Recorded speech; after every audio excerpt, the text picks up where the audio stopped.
আসসালামু আলাইকুম, সবাই কেমন আছেন? আশা করি সবাই ভালো আছেন। আলহামদুলিল্লাহ আমি ভালো আছি।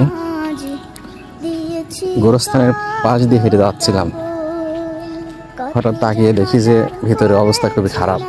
পানি একবারে ভেসে গেছে, ভিতরে পানিতে পরিপূর্ণ হয়ে গেছে একবারে। সেই বিকট অবস্থা, ভিতরে একটু জায়গাও বাদ নেই যে পানি নাই।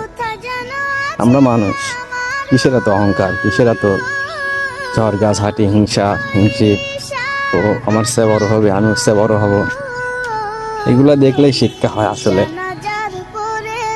এগুলা দেখে আমাদের শিক্ষা হওয়া উচিত। হায় রে দুনিয়া, দেখেন এখানে আমাদের মতনই মানুষ শুয়ে আছে, কিন্তু আমাদের কিন্তু সেই জ্ঞানটা আসলে হয় না দুনিয়া বেঁচে থাকাকালীন। ভিডিওটি কেউ খারাপ চোখে নেবেন না, ভিডিওটির মধ্যে শিক্ষা রয়েছে, এই জন্য আর কি ভিডিওটি করা। কেউ খারাপ চোখে নেবেন না প্লিজ। এটা দেখে খুবই কষ্ট পাইছি আর কি। আল্লাহ আমাদের সবাইকে হেদায়েত দান করুক, আমিন।